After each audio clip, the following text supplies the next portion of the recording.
जय हिंद दोस्तों। तो क्या आप सोच रहे हैं लोन लेना घर एंड कार एंड मोबाइल के लिए? तो लोन लेना अभी के समय में बहुत ही आसान हो चुका है, लेकिन आपने कभी सोचा है कि ये आसानी आपको आगे चल के भारी तो नहीं पड़ने वाला है? तो आज हम इस वीडियो में जानेंगे लोन लेने से पहले किन 5 बातों का ध्यान रखना आपको आवश्यक है, वरना ये सुविधा आपके लिए मुसीबत बन सकती है। तो वीडियो को आखिरी तक देखिएगा, क्योंकि आखिरी में हम एक रियल ऐसा केस बताएंगे जिसमें एक इंसान बिना सोचे समझे लोन ले लिया और जिंदगी भर पछताया। तो सबसे पहले आप अपने खुद से पूछिए कि क्या लोन वाकई में लेना जरूरी है? क्या यह लोन आपका खर्चा टाल सकता है, या फिर आप कुछ महीने की सैलरी सेविंग करके आप कुछ नया खरीद सकते हैं? तो कई बार हम दूसरों के चक्कर में या फिर ऑफर के चक्कर में हम लोन ले लेते हैं। तो आप एक बात याद रखिए, जरूरत के समय में ही लोन ले, लालच में नहीं। तो अगर आपका इनकम का 30% से ज्यादा हिस्सा आपका EMI में जा रहा है तो वह खतरे की घंटी है। तो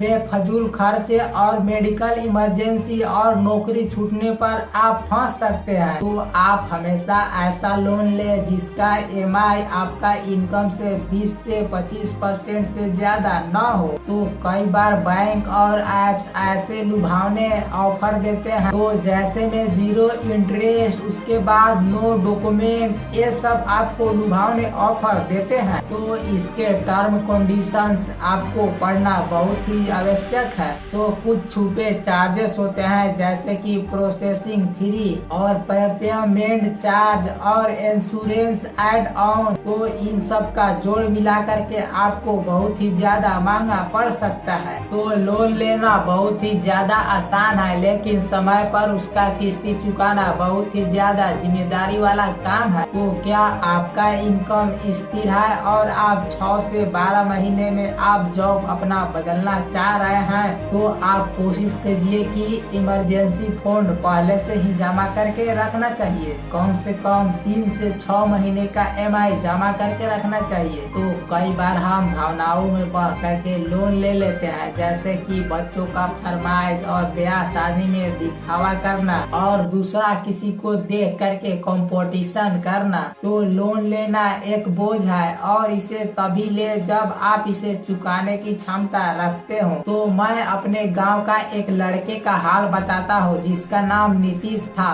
वह अपने लोन पर मोबाइल एंड घर एंड बाइक लेते गया। तो शुरू में तो बहुत ही अच्छा चल रहा था, लेकिन अचानक उसका नौकरी छूट गया और बैंक से रोज हर बार कॉल आता है और बोला जाता है कि आप अपना लोन का चुकती कब कर रहे हैं, और उसका घर से भी तनाव ज्यादा बढ़ गया। तो कहानी से सबक यह मिलता है कि आपका जितना इनकम है उतना ही खर्चा करे, उधार लेकर के ज्यादा दिखावा के चक्कर में ना पड़े। तो दोस्तों, लोन लेना एक बुरी बात नहीं है, लेकिन सोच समझकर और अपने जिम्मेदारी पर लोन ले। तो वीडियो पसंद आया तो अपने परिवार दोस्त के साथ शेयर कीजिए और वीडियो को लाइक कीजिए, और ऐसे ही फायदे वाला वीडियो देखने के लिए हमारे चैनल को सब्सक्राइब कीजिए। धन्यवाद।